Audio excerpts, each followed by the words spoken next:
not. You have extremes where people who I know people who've been working out throughout the COVID infection and people who don't work out at all. Now, for there are multiple when we talk about COVID, right? You need to see the full picture. There are multiple prognostic factors that decide the severity of the infection. How much will this person be affected? How long? How long are they likely to take to recover from this particular infection? For example, if you right from talking about what load of the virus was that person exposed to.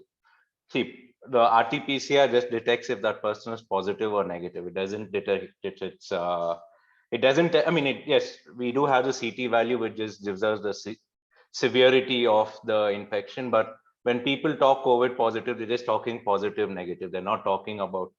We're not talking about what was the load of virus that the patient was exposed to. They're not talking about what comorbidities that person might have had, like a pre-existing cardiovascular issue, like high blood pressure, any heart-related issues, or any diabetes, thyroid, multiple medical issues. We're not talking about the. It's not just a virus. We also when somebody tests positive with COVID, they do something. They measure blood. They do blood tests to measure inflammatory markers. What these inflammatory markers do is how severely your body is reacting to this infection. That is something like, I'm quite sure all of you are familiar with terms such as CRP, D-dimer, PCT, ESR, things which you've never heard before, and suddenly everyone's giving you gyan about what is CSR, what should be the normal value of CRP. I can assure you that even prior to COVID, if you had got your blood test done during any body pain, or after a marathon, you go do your do a blood test, your CRP and ESR, everything will be elevated. It's a normal inflammatory process that happens in the body. Also, the other things like what was that person's physical health when I know I mentioned comorbidity, but I'm also talking about what was that person's physical health prior to the infection. Was he someone who was exercising regularly? Was he someone who was sedentary, who had a sedentary lifestyle? And just because he read articles about how exercise is important to help with your recovery, he starts exercising, suddenly not having exercise prior to COVID, and post COVID he decides to start exercising. Of course, I mean, when you come to Ryan's nutrition, pivotal role in saying what were they doing, what was their eating habits prior to the infection, what were their eating habits during the infection, what are they doing post-infection. All these play a significant role on how soon or how late a person can get back to exercise. There are extremes. There are always extremes. Because let me simplify it a little more. Like, let's take something as simple as blood pressure. Now, everybody knows that the average blood pressure is every 120 by 80. But then I've had patients whose blood pressure have always been 100 by 70, and they're perfectly normal. Now, you wouldn't be scared, oh, so this person's blood pressure is 100 by 70. He needs to do something to up his blood pressure. Or we've also had people with blood pressure of 130, 90, and absolutely no issues. They're perfectly fine. All their tarometer, everything else is fine. So it's always when people talk about COVID, or when people talk about what happens post COVID, it is about you have to take every single piece into context. You just can't take one part of the equation and say this is what is happening. You only when everything comes together can you see both sides of the equation and say this is probably what's going to happen with this person. This is probably what's going to happen with this. It's highly subjective, and like coach, like you said, every day you get a new article coming with a new recommendation. Let's take the vaccine for example. Initially for the vaccine they said let's take a vaccine 4 weeks apart. Then the vaccine became 6 to 8 weeks apart. Then the vaccine became 12 weeks apart. Now they're saying 12 weeks apart. But at the same time, they're saying if people need to travel abroad, you need to take it you can take it 4 weeks apart. So there is no evidence base for any of this to happen. In fact, the latest research is saying that one vaccine, I wouldn't say research, that's a wrong term. You have some doctors recommending now that only one vaccine is sufficient. You don't need you don't even need a second dose. So you don't know what direction to head in. So when it comes to coming back to the question of how soon can you get back, or how soon can you resume physical activity after COVID? Again, I said it depends on all the prognostic factors that I just listed out. And along with this, it also you would have to do a thorough cardiovascular and pulmonary checkup prior to starting exercise, and probably under supervision. If we can, like, I would definitely get a baseline ECG, get a baseline echo, just to, it might turn out to be nothing, it might turn out to be normal, but it's always good to have a baseline test, baseline value, so that just to be on the safer side, when we check it 2 weeks later, we can see if there's any variation or if there's anything. I don't, at the end of the day, exercise under supervision is what I would recommend. It's highly difficult to say who, some people might be back to their normal self within a couple of weeks. Some people might take the 3 months to get back to their routine. But again, it highly comes down to what your lab reports tell about you, how you're feeling symptomatic, there are various parameters we check on. And yeah, that's my take on it, coach. I wouldn't, it's very hard to give a blanket rule that, Ryan will agree with me. Even when we talk about vitamin B12, they give you a range of 300 to 900 or 200 to 1000, depending on the lab we are talking about, depending on who does the test and all. And you would agree when, so you have people who are like, it can be anywhere, but that you would want someone to be at an optimal level. You wouldn't take, you go based on symptoms, along with you always make clinical correlation with the blood test. And that's my take on it, coach. Yes. Yeah. Yeah. So absolutely. So good explanation around this point, right? So Ryan, earlier we had a lot of this gyan floating around in many posts, YouTube messages, and all of that about. And I'm talking about when the COVID was very new, right? You drink this, you have this concoction, you add this, and some places we even had Corona Kashaya. They were selling Corona Kashaya. I really do not know what they meant, whether it will prevent or whether it will guarantee, because the name was Corona Kashaya, right? But if you advise, we are seeing what should be done after, apart from somebody like you who's doing it. But why do you think there is such apathy towards role of nutrition in recovery after COVID? Right. So that's really my question. Why nobody is giving importance to such a vital aspect? Ryan, you're on mute. You're on mute. You're on mute, Ryan. Sorry. I work with a lot of athletes, and I was just listening into Dr. Srinivas, and it's very, very simple in terms of the exercise recommendation and then the diet recommendation. He spoke very correctly on all those markers. The word I would use for everybody listening in: bio-individuality. There is a bio-individuality, and the world of medicine, the world of diagnosis, has always been general, statistically, of a segment of a population, C-reactive protein, blood pressure, etc., etc. When we work in sports nutrition, we are going very bio-individual. When you go bio-individual, it's about looking at all the diagnostic markers, doing the heart test, etc., etc. One tip to everyone, I'm digressing slightly on your question: check your resting heart rate. You knew your resting heart rate earlier as a runner. So I had COVID on 27th of April. My resting heart rate used to be 61 to 64 beats normally.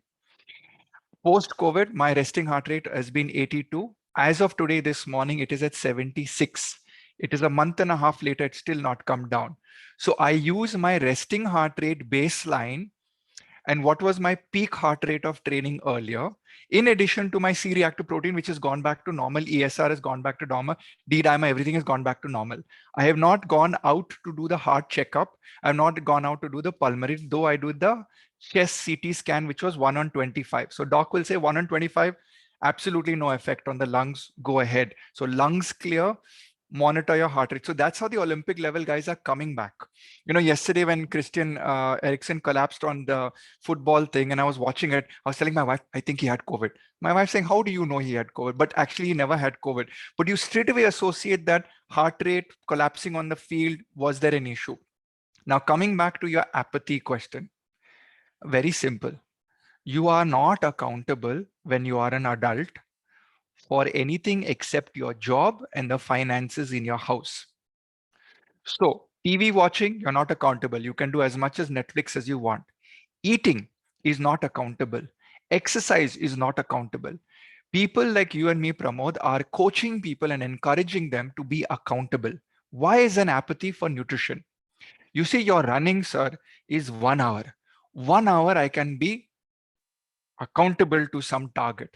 But nutrition, my sir, is breakfast, lunch, dinner, pre-workout, during workout. Now we have a weighing scale.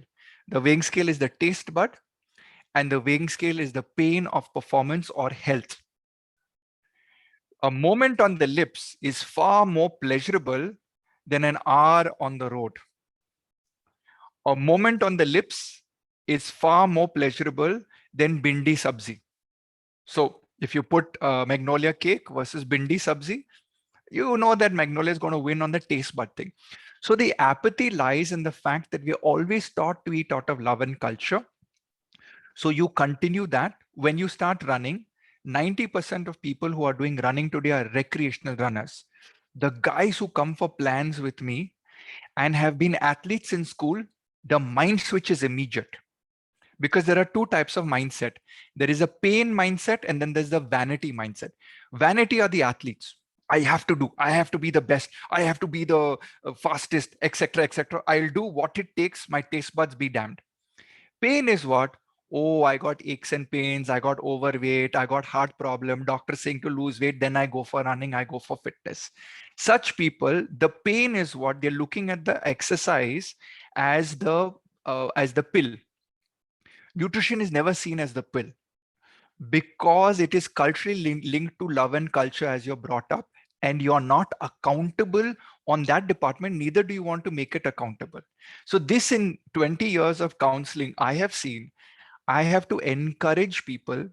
I cannot be strict, number one. Number two, I take advance payment for nutrition plans because I know if somebody comes for a one-time counseling, they will never come back again because they believe the process is too painful to align my pleasurable eating to eating for health or eating for fitness. Does eating for fitness work? Does eating for health work? Hell yeah, it works. That's how we create Olympic records, Guinness records, etc. And you've seen people in JJ runners, how they've slashed their timing. But is that reward worth my taste bud sacrifice? And hence people say, Ghanta man, I will run for marathon. After that, I will have 20 beers after that.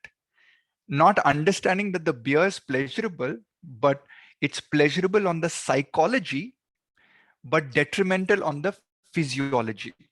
So, if people can get evolved now because of COVID, they need to eat correctly.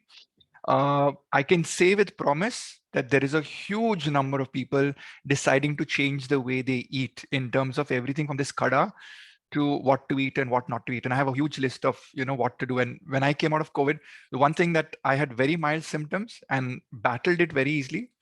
I do genuinely believe it's the process of training and the process of nutrition that builds a very powerful immune system. And it is the immune system that is able to control the virus. And one thing when I'm counseling patients during their COVID journey is that everyone loses smell and taste. And so they say, why should I eat? A simple analogy would be, if you are sending your soldiers to war at the front line, will you send them with axes and pickaxes and some bamboo shields, or will you send them with the latest armament and weaponry? So nutrition is representative of armament and weaponry. So when people get sick, they tend to eat very imbalanced, or they tend to not eat at all. As a result, they're putting the entire nutritional, the nutrition that has to go to the immune system, the WBC, the RBCs, which are constantly being broken down by the viral attack, are in deficit mode. So you're going to lose the battle. And that's why you have very aggressive symptoms. So if I can get the message out to everyone, during this period, you're not focusing on fat loss, you're focusing on a good quality antioxidants, good quality protein in your diet. No one size fits all. Like, for example, I recently recommended a kada to a client and he got acidity. Why? Because it had cardamom in it, and it had cloves, and it had pepper in it. So because it had this stuff in it, there was an issue. Thank you. There was an issue on the gastric lining. So when people say, give me general advice, I'm like, you need to go specific, figure out your history, and then go forward. Yep. So we're taking the same thing ahead. So Dr. Srinanad, see, when we are talking about COVID recovery, COVID, exercise about and around COVID, it's always about lungs and heart, right? Correct. And there is a lot of things which is there. But should there be recovery exercises for other aspects? Because everything now, anywhere you read, you will read about do this pranayama, do this, hold your breath, etc., etc. Right? Yeah. But, Yeah. yeah. So yeah. So I mean, this comes down to a very basic question of why do exercise in the first place? It has numerous benefits. If I go listing the benefits of exercise, that's an hour and a half on its own.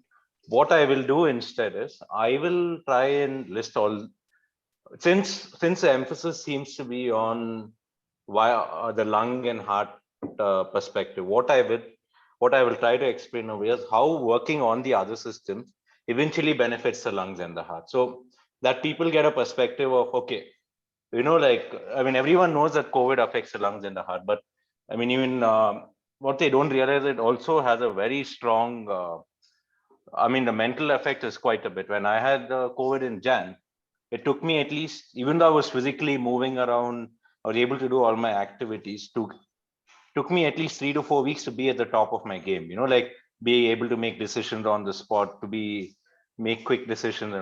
So when you think of exercise, of course, the reason why a lot of people are thinking about lungs and heart itself is because most of the symptoms, most of the reactions, secondary to all those inflammatory markers, secondary to all the inflammatory, the effects are shown on the lungs or the heart. For example, whenever the CRP goes up, D dimer goes up, it shows on the lung.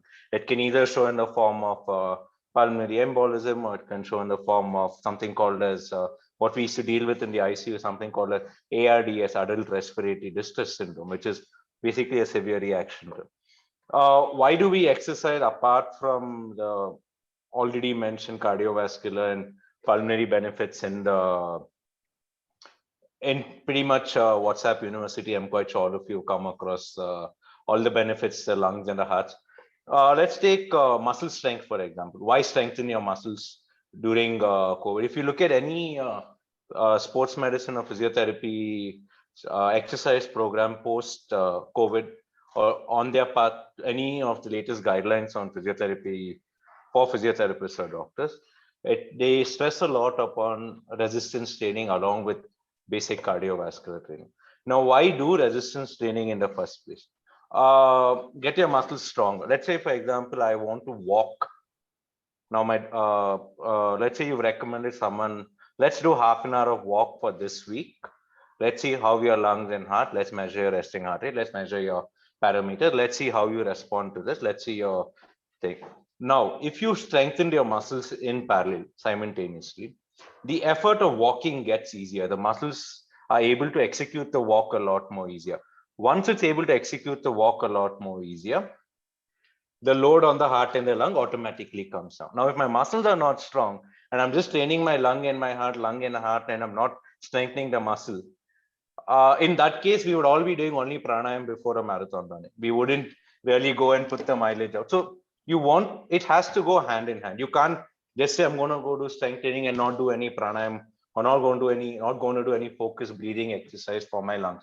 So that is one. Getting the muscles stronger automatically reduces the load on the lungs and the heart. So that is the first. Second thing, digestion.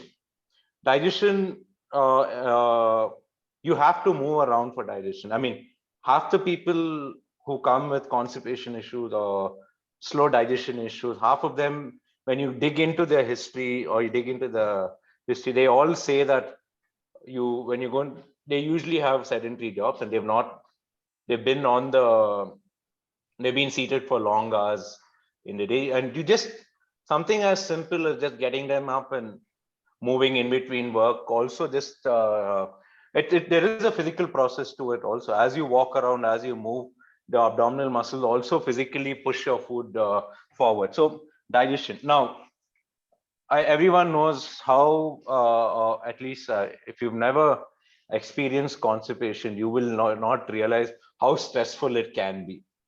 If you think, I'm not sure if people are familiar with Kushwant Singh, who was a very famous humorist, and he said it really good. He's like, whatever happens, I would never wish constipation and insomnia on my worst enemy.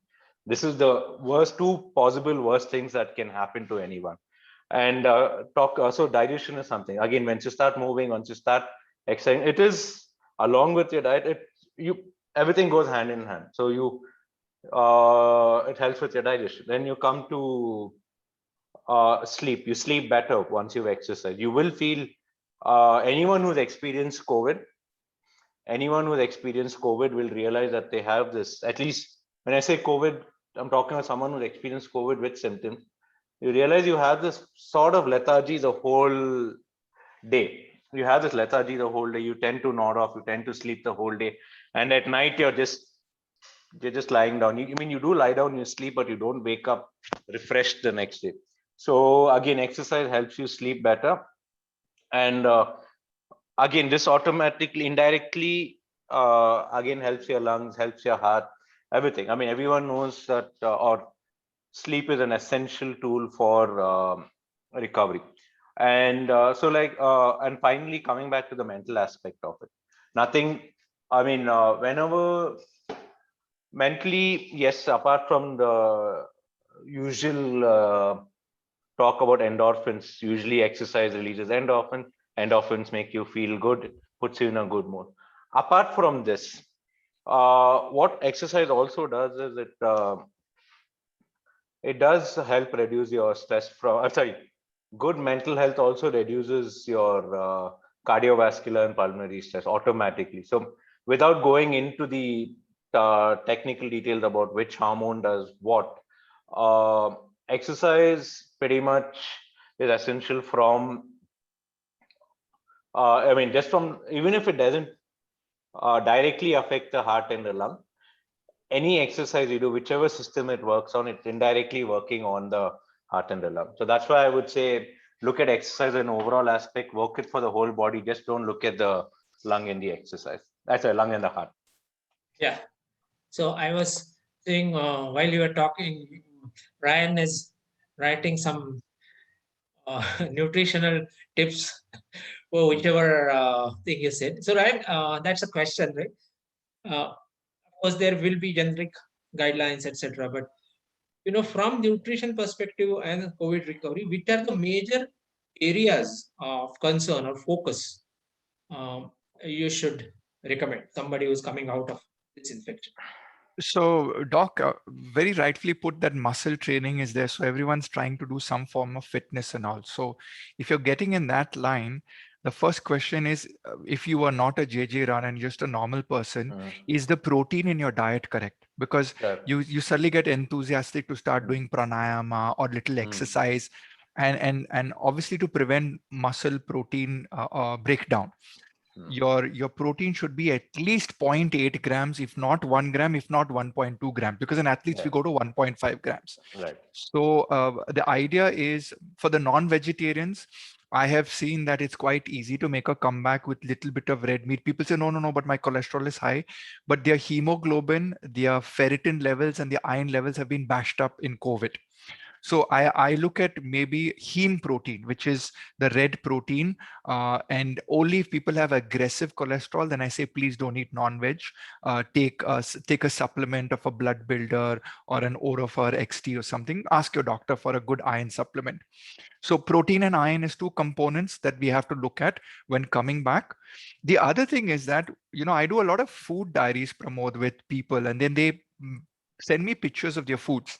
The Indian diet is highly deficit in colorful items in it. Now, not the artificial coloring. I'm talking about red capsicum, jamuns. Jamuns have just come into season. I've been eating around 10 to 20 jamuns every day because the purple contains anthocyanins, which is a natural analgesic anti-inflammatory. It's a high antioxidant. That's one of them. You're taking your green teas or your white teas that's got polyphenols and tannins. That's got antioxidant protection. So you've had this viral attack in your body, and it's actually invaded most of your systems. Some system has been lattied more. Like, for example, if you're affected with loose motions, your digestive system was affected. Some people's lungs have been affected. I believe my brain was affected because I stumble now on my counselings and my seminars, which I never did earlier. And so I'm grasping, like I've never done a da stutter. So I feel that my brain was lathi charged. So for each department, like brains, for me is walnut, tart cherry, flax seeds, chia seeds because of omega-3 content. As a non-vegetarian, mackerel has one of the highest contents of omega-3. So yes, you can do that. Or an omega-3 capsule. You get both vegan omega-3 and you get fish oil capsules. You could take that right now. If you're on blood thinners, don't take fish oil without your doctor's advice because both are blood thinners. Then if you're, let's say, talking about the lung system, lycopene, red pigment found in watermelon and tomatoes, okay, boosts lung function. So you could take a lycopene supplement, or do what I do. I'm having beetroot and watermelon juice every day. I'm skinny, so I can have a juice. I don't have diabetes. But if you're on the heavier side, you have diabetes, maybe eat the fruit. Never eat your fruit after a meal. Sugar load from the carbohydrates in the meal plus the fruit load of sugars. Too much sugar at one time, insulin spike. Take your fruit in the midpoint of the day, 11 o'clock and 4 o'clock and 5 o'clock. That's a better time to give that nutritional load of fruits into your body. If your heart has been affected, I straight away go for things like almond. The pharmaceutical industry suppressed a study on amla reducing cholesterol base points by 20. So I recommend 5 grams of dried amla powder of 5 grams of pure amla every day, just on cholesterol reduction. It does work. Almonds work on cholesterol reduction. All your beans, baked beans, navy beans help in gut reduction, cholesterol reduction, protecting the heart. Nothing like exercise to stimulate it, but this is the food that needs to go and clean up your blood vessels. If it's the digestive system, people may know this, 70% of all your immune production and most of your serotonin, which helps in sleep. So immunity and calmness to the brain, which doctor will agree with me, come from the gut. When you eat all of this restaurant food post-COVID, it's made with the cheapest quality ingredients. The cooks don't cut it up and wash it. It's got all the insecticides and pesticides. Boom. That's chemical load is going up higher into you from restaurant food. No matter what you tell me, I am telling you, your wife or your husband or whoever cooks at home will wash the fruits and vegetables. You will buy organic. So you're getting better nutritive quality food going into your gut. And so therefore, when you put the right food into your gut, you have what is known as a microbiome. It's a population of microorganisms, which are about 40 trillion. Your human cells with RBC are only 30 trillion. So you're more bacteria than you're actually human cells. So if you can change the quality of food that is going into you with lesser sugar, lesser oil post-COVID, your gut will start singing. That will start absorbing all the right nutrients from your vegetables, dry fruits, beans, watermelon, beetroot. Butterhead lettuce is my all-time favorite right now. It has the highest nitrate content, and doctor mentioned something about respiratory distress.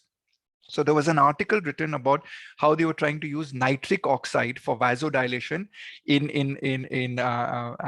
the hospital, in the breathing apparatus. And I was thinking as a nutritionist, hey, nitric oxide, we use it for athletes and runners to go faster.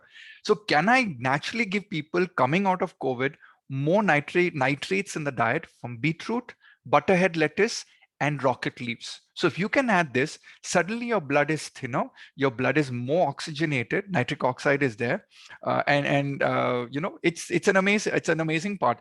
The other organs that are getting affected, people's joints are getting affected. So they're getting up in the morning and they're feeling that the fingers are feeling much more older. They get up, the back's hurting. Why is this happening? I believe a lot of vitamin D drop, because vitamin D, I think, is number one in protecting immunity also. So I think a lot of vitamin D drops I'm seeing in my Olympic level athletes. So supplementation with vitamin D. Food does not have enough of dosage to give you a vitamin D. You have to supplement it. Be careful for calcification. Be careful for kidneys problems. So don't try and do self-prescription. This is a problem with today's world. You'll send your car to a mechanic. You'll send your phone to the right person. But in terms of the human body, you want to do the self-prescription. I remember when I got COVID, the first thing I did was, when I got my RT-PCR done, 2 hours of getting my fever, I called up my doctor and I said, "You're the decision maker. Tell me what I need to do. Diet, I'll handle." But she started me on all the medications. My next door neighbor, a software IT guy, giving full gyan to his doctor. I read this article. I read this article. Come on, yeah. The doctors are guys that go through almost 15 to 18 years of study. They're not dumb, this thing that they're going to Google up and then give you your therapy. So when you're getting COVID positive, follow the doctor's advice. When you're coming out of COVID, don't try and reinvent the wheel. Get a nutritionist, get a coach to give you the exercise. I think this is the same part. Nobody's talking about performance in the bedroom. Performance in the bedroom goes down. I will publicly confess, 2 weeks after COVID, I'm like, "Hey, dude, flag hoisting is having a little bit of problem over here." So I was like, "Hey, butterhead lettuce." The moment I started adding beetroot every day, yes, flag hoisting is beginning to happen.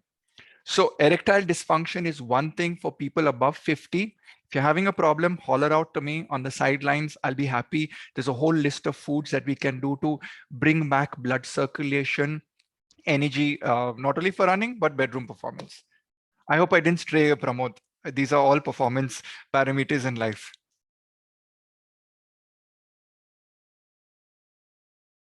Pramod, you're on mute, sir.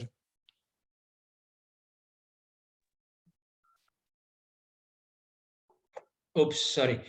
Yeah, so great discussion going on. And I want to give some time for question answers for others also. So before we wind up one question, I would actually, Ryan, you asked my next question, answered my next question already. So one question to Dr. Srinanad, and you also alluded to that earlier. Right? People are saying, boss, we underwent COVID. You do not know हमारे family में कितना problem हुआ. The sleepless night which we went through, we were under so much of pressure. Why the hell are you talking about getting into exercise now? We have been at home for last 18 months. We are managing inside the house. We can wait for one more year. What's the big deal? We can start exercising later. So why such insistence should be on starting exercise? Right? So you actually answered part of it, but Um, so, Kurt, it kind of overlaps with all the what we just said in our previous two answers. Why exercise again?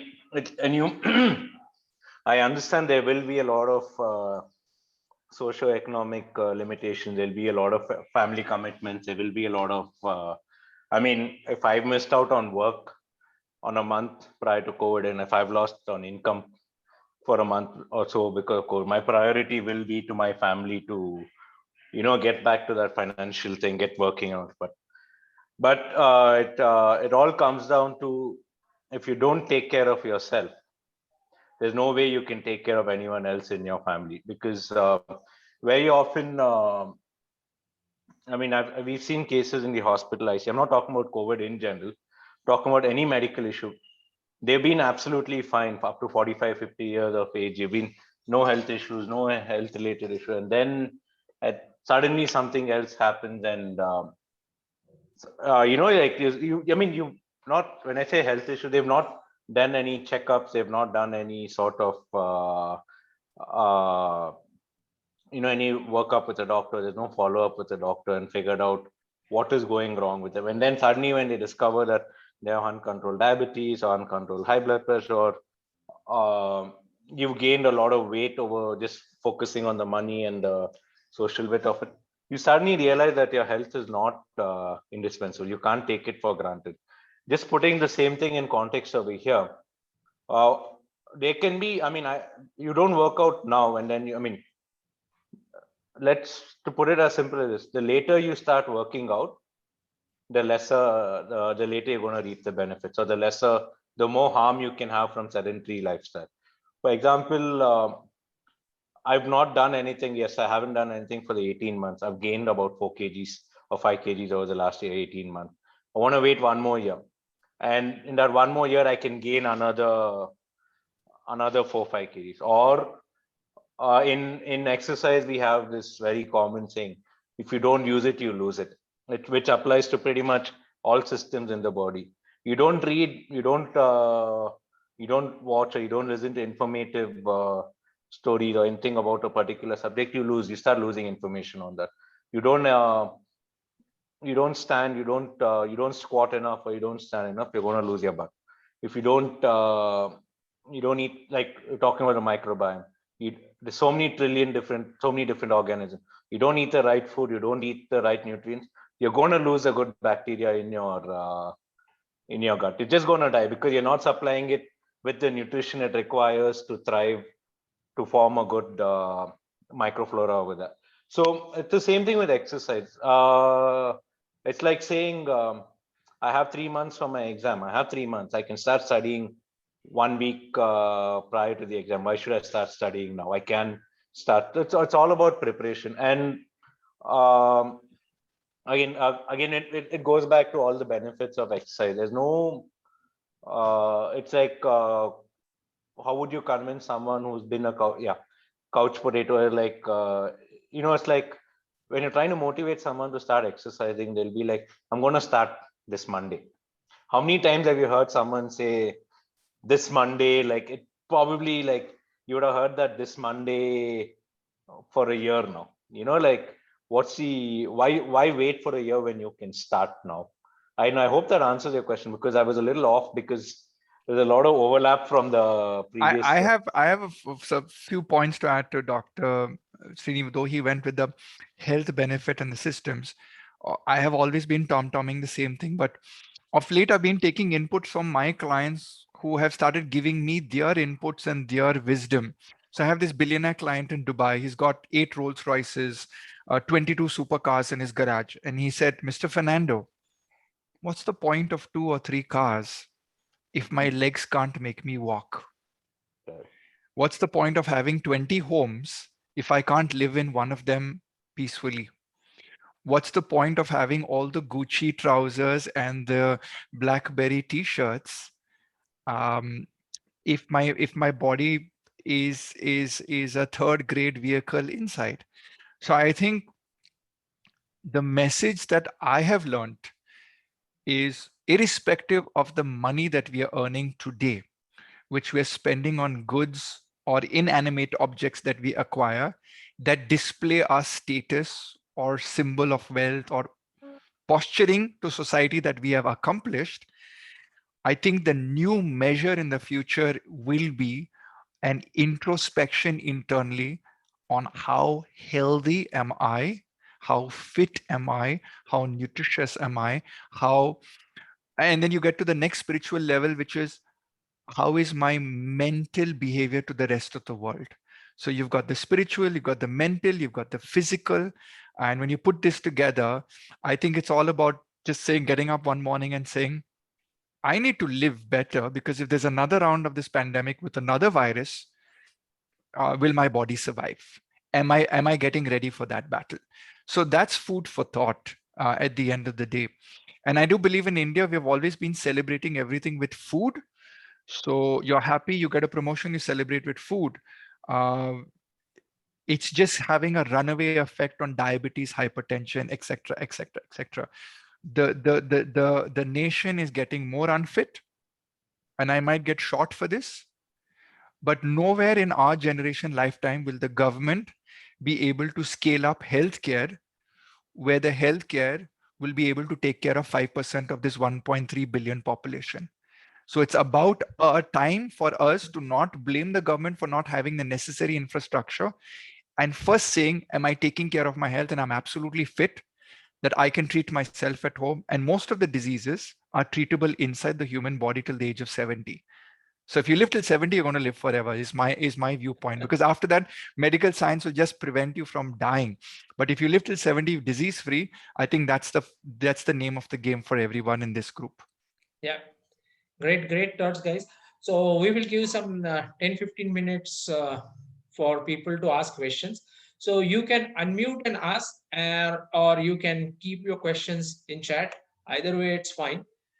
Yeah. So please go ahead. Hi, I have a question. I'm Jyotsna here from the Vijayanagar group. Can I go ahead with my Yeah. question? Go ahead. Hi. So my complete family was COVID impacted, and even my 9-year-old, and so as I. And so we are out of it now. But like Dr. Fernando and Shri were mentioning, I've developed with severe backaches and knee pain. So I heard about the nutrition part, but my question is more in terms of post COVID. They say that there are quite a few, you're prone for MISC, MISA, for kids MISC, and Kawasaki syndrome and all that. So any light on that?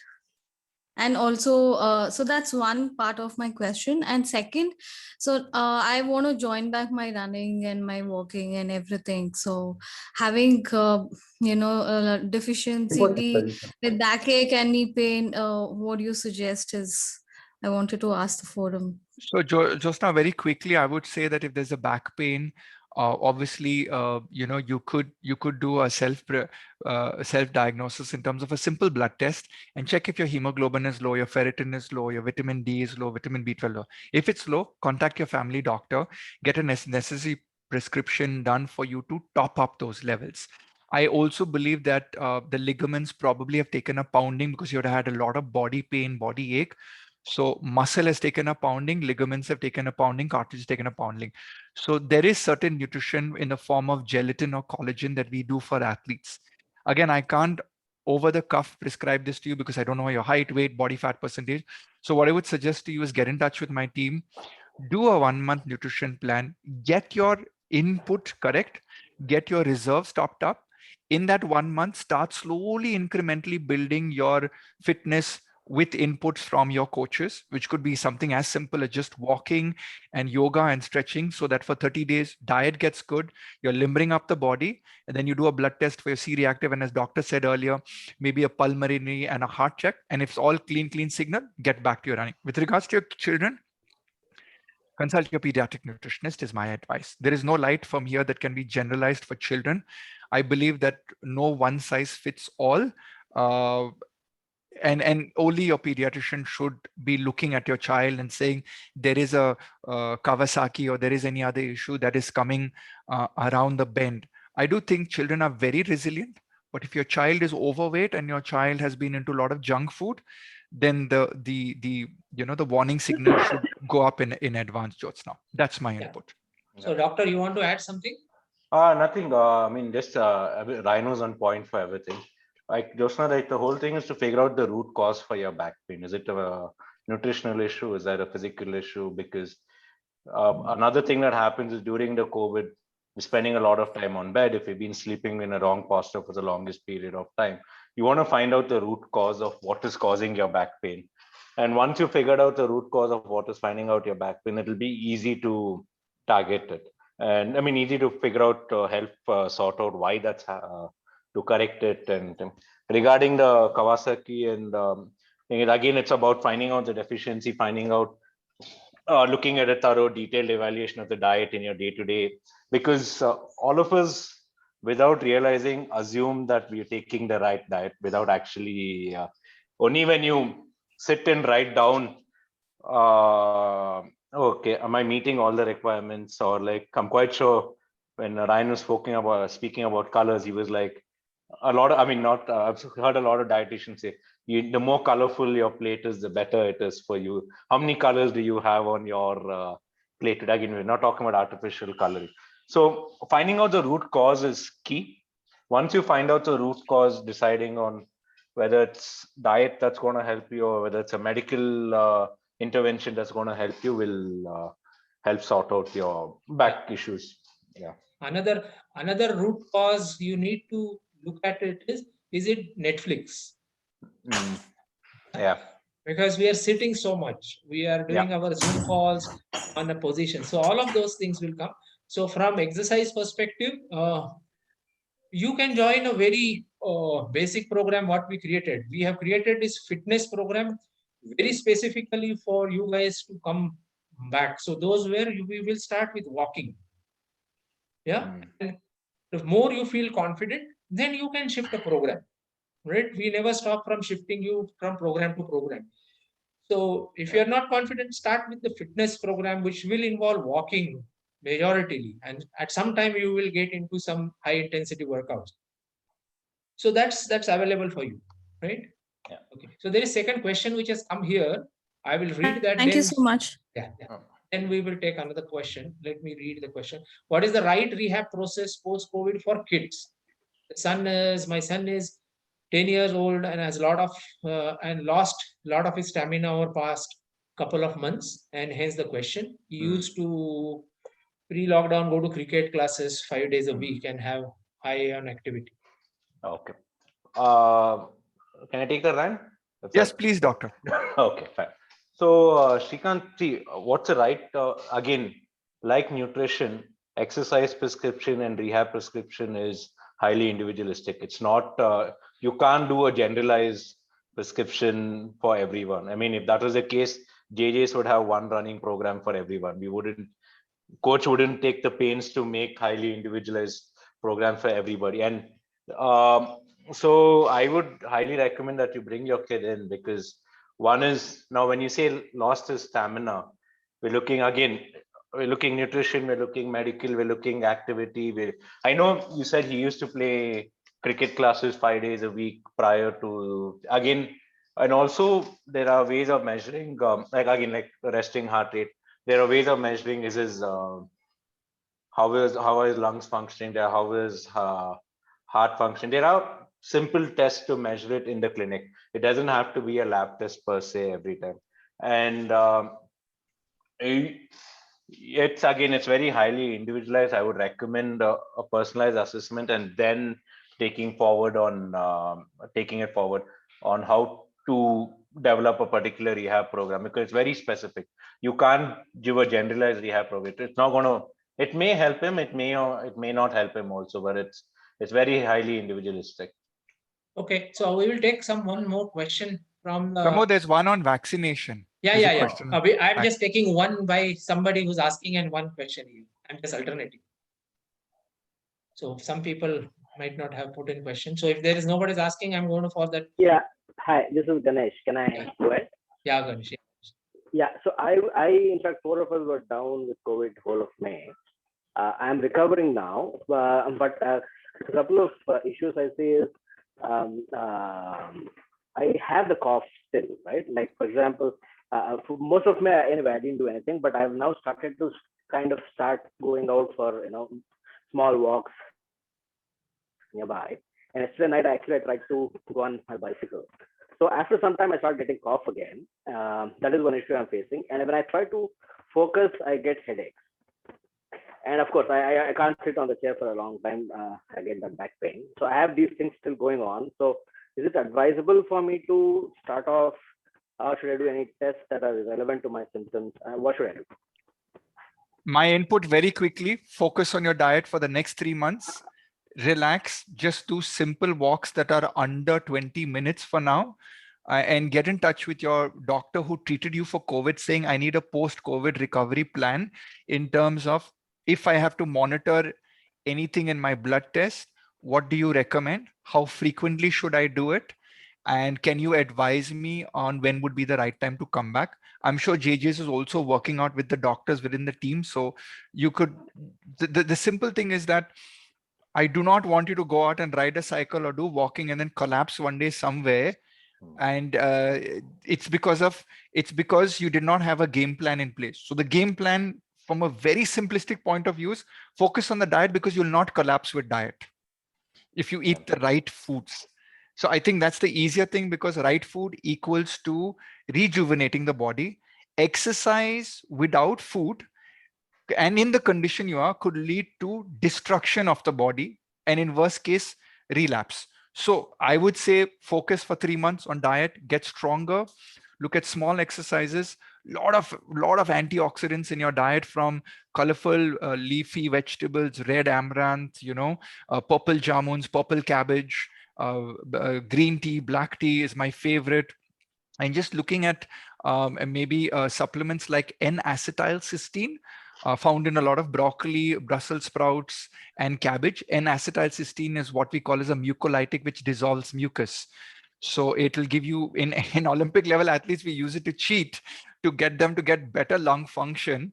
So we use glutathione and N-acetylcysteine. So these are two things that I would off the cuff recommend to you from the food perspective. Doc, if you have anything else from your end. No. So again, it's again about finding out the root cause. It all eventually comes back to that. Why? I mean, yes, you're having a cough. Probably, like you said, there is. What happens is, just to give you a background as to why some people have a little bit of cough even after 3-4 months or 2 months after the infection is, um, whenever there's any reaction in the lung, secondary to whatever infection, irritation, inflammation, there is a lot of there's a lot of secretions that happen, a lot of mucus forms, a lot of secretions that happen. And that's where the, like Ryan mentioned, he already touched upon it, the N-acetylcysteine plays a pivotal role. I've used N-acetylcysteine, I've taken it myself for as an extra supplement in addition to eating foods which are rich in it, just to help. It does nothing. It just, what happens is the secretions that form in your lung, they're thick and they're just sitting at the bottom of your lung. That's why there's so much stress upon doing the breathing exercises, doing any sort of exercise, so that all these, the lungs open up and it's easier to clear out these secretions. But sometimes exercise alone is not enough. The passage is open big enough, but it's not able to flow out. So you take a mucolytic, it thins the secretion and makes it very watery. And this helps the secretion come out. So headaches, again, find out, are you hydrating enough? Are you lacking in any nutritional deficit? Figure out what's happening, and then it's you should be able to figure out. I mean, like I said, it's very subjective from person to person. Some people are like, within 2 weeks, 3 weeks later, they're like, okay, I never had COVID. And some people are like, a few months later, they're still suffering from the after effects of the disease. So get a nutrition check, get a basic blood check. If required, get a lung and heart check. If the symptoms are bothering you to the extent that you're not able to function with your day-to-day activities, and then you can always take it forward. That should be it. Yeah. The next question Dr. is Srinanad, Divya here, coach. Yes. yeah, Divya. Let me Yeah. just read out one question which is here. I'm just giving equal opportunity to everyone. So, Okay. The next question is from Sandeep about vaccination. So post-vaccination symptoms, flu-like symptoms. So he's asking about, so what to consider post-vaccination symptoms also. Pramod, this is a classic question. When I took my first dose of vaccine, no pain, no nothing. Go non-veg for 3 days before the vaccine, go non-veg 5 days after. There was a documentary called Game Changers where athletes went vegan, inflammation markers of C-reactive protein and ESR actually come down, so athletes recover faster. Hey, same thought for people going in for vaccine. You want lowered inflammation, so your immune system is not battling the inflammation from food. So the immune system is calm. So when the vaccine comes in, it's able to have a faster peak rise for the innate immune response. So simple things. I would have a lot of turmeric, ginger, garlic, green vegetables, fruits in my diet. Foods after vaccination, I always recommend a lot of broth soup, blueberries, dark chocolate. Dark chocolate has the highest ORAC, which is the oxygen radical absorption capacity. So this is like a municipality cleaner inside your blood.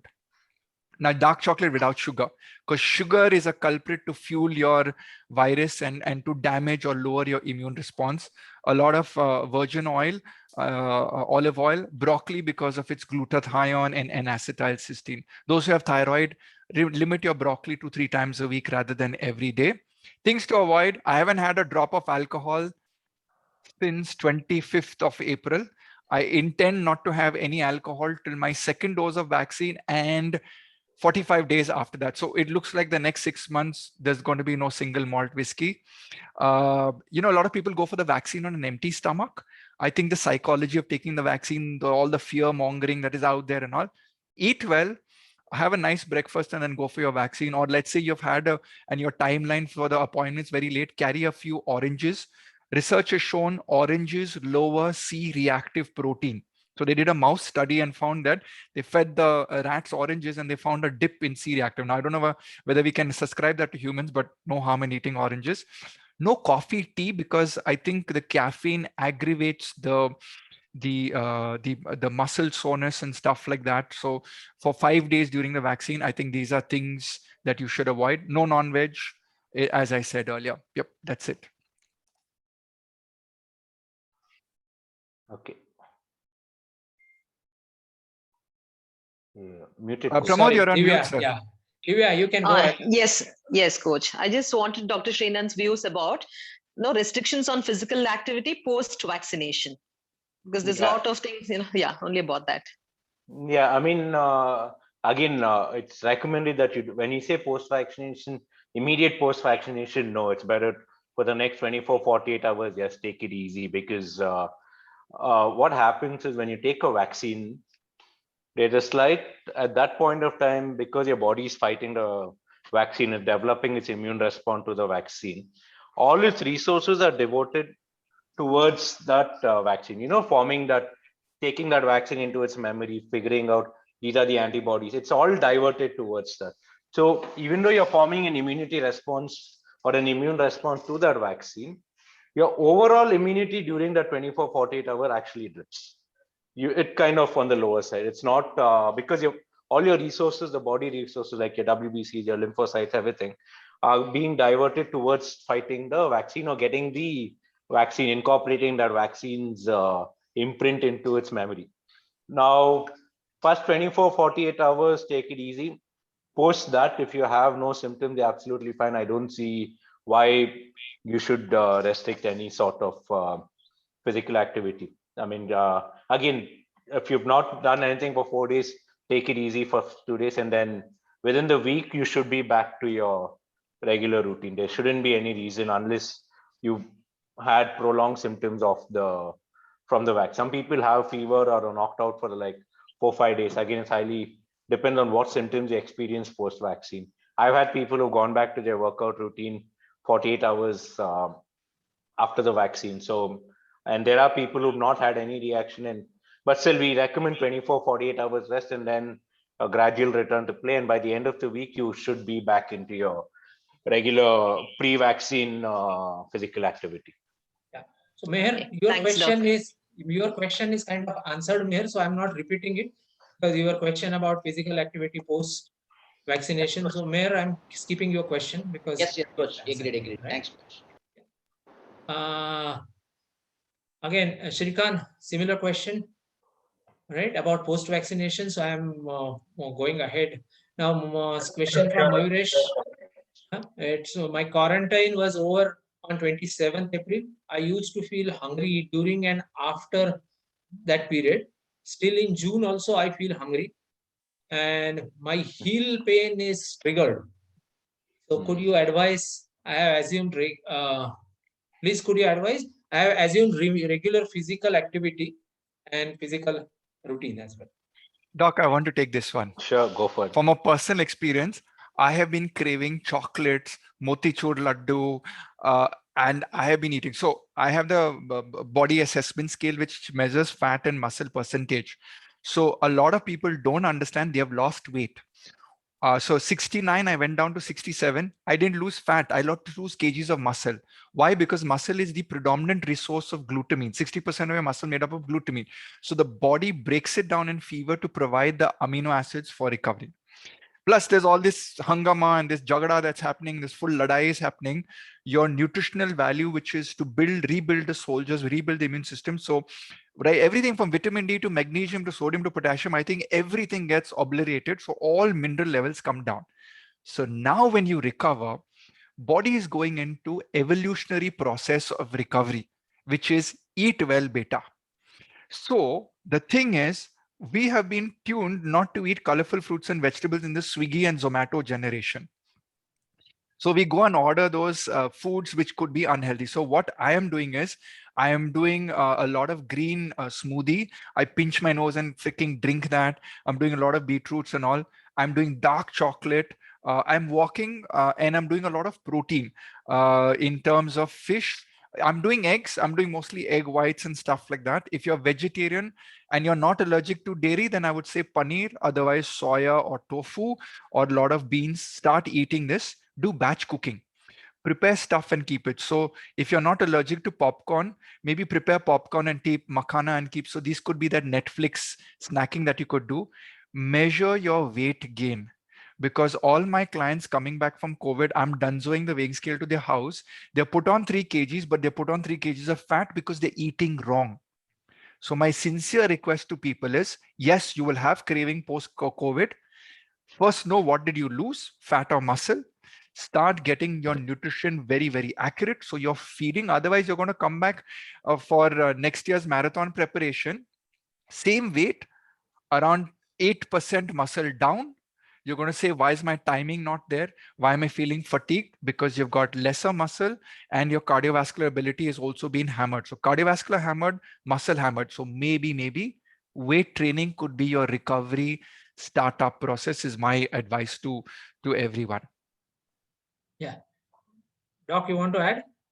No, nothing much, coach. I mean, apart in case, the only thing I would say is that in case you don't have access to the weighing scale and thing, one other way of going about it is what I tell people is to do a waist to hip ratio. Just take the tape, find the widest point on your abdomen, measure it there, and then take the tape, find the narrowest point. I mean, it's very rudimentary, I know, but it's something that you can do at home, and that should help you figure out, are you gaining fat? I mean, you're gaining weight, but where are you gaining that weight? So that's So part of this question I'll send a link to everyone how they can calculate it at home, the waist to hip ratio and everything. I'll just put a link in the chat box so people can click it, enter in both the measurements, and it'll calculate everything and tell them where they are in.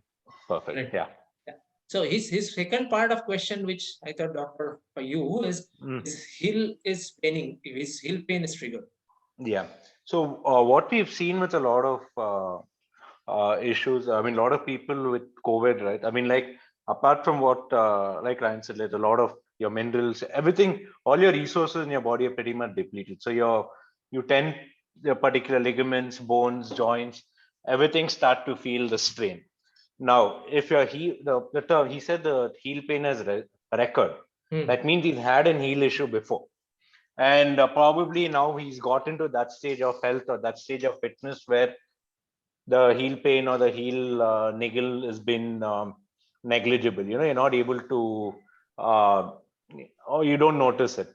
So what happens now is when you go through a stage of illness, or when you go through a stage of unwell or whatever, even your tolerance for everything just drops down. Even the tolerance for even the mildest thing can just bother you. Like this, what that tells me is this heel niggle has been all along.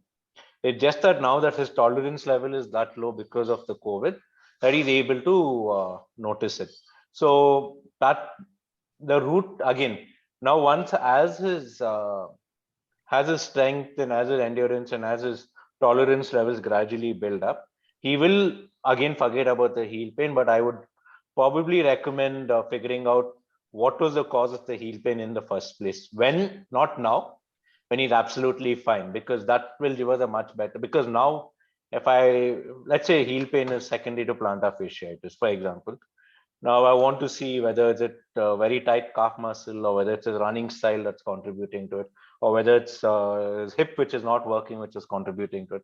Now, because his overall energy levels are low, the body is fatigued, we won't be able to figure that out. So right now the focus is to restore your body to a normal, to a state where it was pre-COVID. And once that is done, let's do a detailed analysis. What was initial cause for the root pain in the first place. That's what I would. Yeah. That's amazing. That's absolutely bang on amazing, because everyone's forgotten that in COVID the body is like gone back into a crouched mode, and so everything's getting tighter and stuff like that. So you just hit the nail on the head. Get back to Thanks. pre-COVID mode. Thank you. The next question is from Siddharth. Siddharth, actually, that's where I started, and the entire discussion was about that. But I will read his question. His question is, I got a common answer from his family doctor while recovering COVID, that no physical activity for 6 months. My CT score was 23. Is it a myth? Yeah. So go ahead, answer. Then I will also answer. I'll add something. Okay. So Siddharth, again, I'm not sure whether the myth question is regarding the CT score or whether the myth question is regarding the physical activity. 6 months. It is about 6 months. He just wants a 6 month rest. Just okay. So Siddharth, again, if it's we have to figure out, one is you can do serial CT scan monitoring. If again, depending on the resources, the financial resources and accessibility and all, if you can do serial CT scan. Now, what's very important is what were your symptoms along with this? Because so many times we've had people where they've been absolutely fine and without any indication they go get a CT scan done. I've had patients who had COVID, but they didn't want to get the RT-PCR done. They've just done a CT scan directly without any consultation, self-prescribed CT scan and whatever. Now, is it a myth? You can't. I wouldn't say it's a myth. Physical. Now, if you don't do anything for the next 6 months, your CT score probably at the end of 6 months might still be 23, 22, or 25. If you do activities, you do see, like, think of the lungs as multiple closed roads. Like, think of the lungs such as the airway that goes into your lung. You have a major airway that comes in, and then you have it breaks down. It breaks down into multiple small airways. Think of it like you're coming on the airport highway. Airport highway is very big. There's no traffic on the airport highway. That breaks into smaller main roads, and that keeps splitting. Now, if those gullies that the airport highway breaks into or divides into is blocked, eventually that traffic is going to show on the highway. Eventually the airport highway is going to suffer. Now, the same thing with your lungs. You have to start exercising. It need not mean intense physical activity right away. You have to start exercising. Otherwise, the lungs will completely forget their function. Again, 6 months, 3 months, 2 months is very hard to say. It's very hard to give a blanket response on what. I can have two people present with the exact same symptoms, everything will be the same, but then I can see different different reaction, different recovery curves for the same person, to two different people. So I wouldn't say 6 months. I would say start working towards it. Maybe what your doctor meant was it might take 6 months before you're back at your peak. I don't know. It's very hard to say. It's very, very difficult to say. But I don't think you should sit inactive for 6 months. Definitely no. It is going to be in a worse stage at the end of 6 months if you're not doing anything about it. Yeah. So the bottom line is that 6 months is whether doctor said 6 months or you thought it was 6 months. That might be COVID playing on your mind. Yeah. Just joking. Okay. We have to watch the time. So we will take, we have some 7 questions. We will finish with those, whatever we have so far now. So Prashant is asking, my close friend had a COVID and has very little sense of taste and smell after 3 months. Any hope? Can something be done to regain his taste and smell? Question is for both of you. He's a much anguished guy, so that's what I'm smelling my mangoes. I can smell them right now. So yeah, I did lose the smell. There, I have researched on the internet. There's nothing in terms of a guideline. I don't know, doctor can give some input, but I do believe that the olfactory nerves will depend on it regrowing back again. And so I'm thinking nutrition for nerves, which is the B complex, antioxidants, good quality amino acids, eat well, and hopefully your body has that rejuvenation ability. That would be my advice. Yeah. Doc? Yeah. In addition to that, one thing when people lost a sense of smell, and I know how anguishing it can be, because when I had COVID, like first 3 days I was okay, and then the next morning I wake up and without any warning, I'm like, I can't smell anything.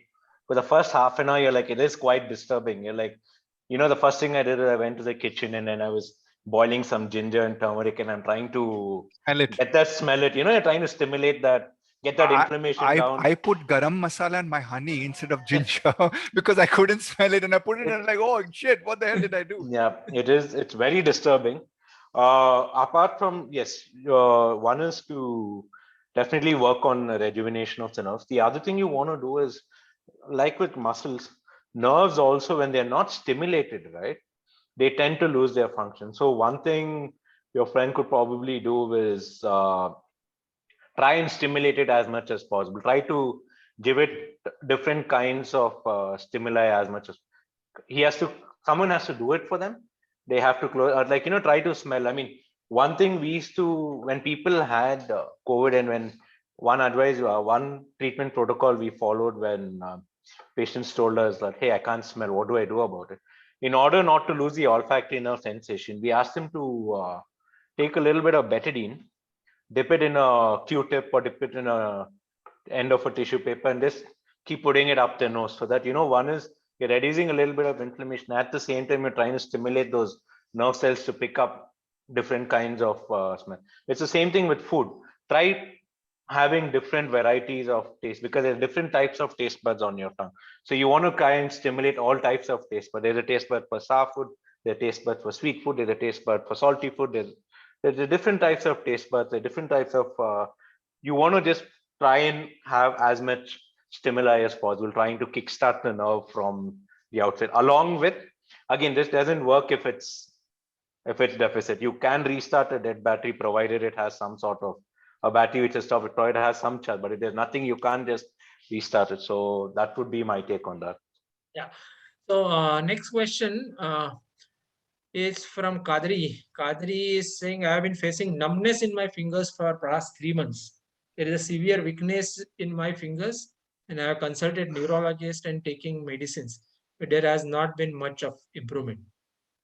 So Kadri is post-COVID, or is he just talking about a symptom in general?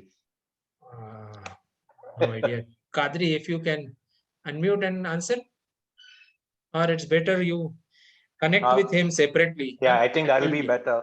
That will be I'll better. just COVID symptoms at all, sir. I've been vaccinated all. Yeah.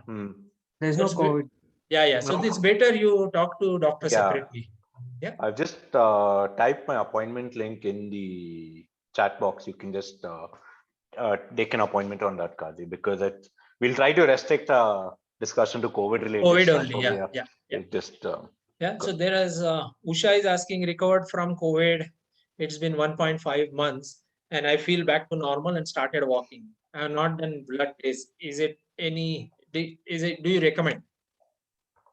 Usha, again, now a month and a half, if you're symptom free and if you've not had any issues, it might not help us too much to get I mean, from a pure medical perspective, it might not help us too much, because we don't have a baseline to compare it with. You can still get it done. There's no harm. In case you're heading in the wrong direction or something, you can still get a very basic master health checkup done, and that should give us a general overall picture of what your health status is. From a nutritional perspective, I think Ryan will be able to help you out better with that. But from a pure medical thing, when you talk about the cardiovascular, when you talk about respiratory issues, if you've been recovering well, you're sleeping well, your resting heart rate's doing well, you're able to do all your activities, and then get up the next day feeling absolutely fine and continue doing your activities without any issue, then I don't see why you need to why do you have to. It's okay. I mean, sometimes too much information causes a lot more chaos than clarity. So you don't want too much information. It's a fine line between over testing and not testing. So probably go take a call based on your symptoms. But if you're absolutely fine, probably just do a basic master health checkup just to make sure that all your parameters are within normal limits, and then take it forward. Yeah. Okay, so so we'll take only a couple of questions now, right? This is an interesting question. Suki is asking. So this might be in everybody's mind. So that's where I'm posting this question. A quick question to doc: wearing a mask 70% of time, is it fine? What's about the 30%? Yeah. Yeah, well, I was about to say that. Where are you going with the 30%? If at home, that's fine. No, so if it's Suki, if it is Sukesh, then Sukesh helps even the traffic police for a particular time to manage even the traffic. So Sukesh is always there to help out people. So Okay. Okay. See, ideally, yes, it's wearing a mask 70% of the time compared to not wearing a mask. See, you have to do the pro and con risk versus benefit over here. Now, yes, I would not wearing a mask has a lot more benefit than in terms of me taking in my oxygen, me breathing out my carbon dioxide, in terms of pure respiratory physiology happening, like I want to avoid rebreathing my carbon dioxide that I breathe out. I want to get in as fresh oxygen as I can when every time I take a breath. And from that perspective, uh, not wearing a mask actually is more beneficial thing. But then when you look at the con from a COVID perspective, or from a from a COVID perspective, it's a lot of people have shown that, and it's now it is beneficial to wear a mask. I mean, I'm not going to go about the benefits of going into a mask because you've read enough and about how thing. So when you look at the risk of, yes, there is a little bit of rebreathing of carbon dioxide, a little bit of maybe very, very minor reduction in the actual amount of air that you're breathing in when you breathe through the mask. Uh, it's absolutely fine to wear a mask 70% of the time because, I mean, when we were in the hospital, in the clinic, we all my consultations, all my things were in person. So I'm pretty much, once I start wearing a mask at 8 in the morning or 8:30 in the morning, I have a mask on till 5 in the evening. Maybe I take a break to eat lunch, or maybe half an hour in between, 5 minutes in between, just to, just to take a break. Yeah, but there's no harm. You don't have to be worried about wearing a mask 70% of the time. That's absolutely fine. But if you're looking at it from an exercise perspective, if your question is it okay to wear a mask 70% of the time? In general, yes, no harm, absolutely. Or if you're asking, is it okay to wear a mask 70% of the time when I'm working out? Then that brings a different question. Again, we've had athletes who, again, it comes down to your baseline conditioning. If your baseline conditioning excellent, you will be able to wear a mask and train. Again, during the training bit, we recommend wearing as thin a mask as possible, just to uh, just again from your safety perspective. I know you read about, I think it was last year, after it was a Chinese, I think it was a Chinese runner who collapsed after running, they attributed the whole issue to him wearing a mask without talking about what were the pre-existing conditions. Honestly, wearing a mask and working out is not too much of an issue, but if it makes you really uncomfortable and okay, so hold on, let me mute. Okay, so I guess we are at 11:30, and Ryan has given the body the calculation link. What he has said, there are some other questions, but the questions can keep on coming, and there are many questions. So we will have to stop sometime. So I will have to stop this session, unfortunately. But great that so many of you joined. I hope it helped you, everybody. What I'm going to do is I'm going to keep this recording for some time, so those who have missed can see this. Another thing, what I'm going to do is there is some sensible flyer available, and I'm going to put this also on not this one, sorry, this one. This also will be available on Unka. This talks about lot of things, very basic, sensible material. So rehabilitation from COVID. So they have given a lot of things here. They have asked you to fill up for yourself and stuff like that. Please go through this, very nicely put things, and this will be available on Unka along with this. Yeah. So thank you, both of you, Dr. Shenan and Ryan, and all of you who joined. Thank you very much. And great session we had. Enjoyed. Thank you. Thank you, coach. Thank you. Ryan. Thanks, coach. Thank you for having.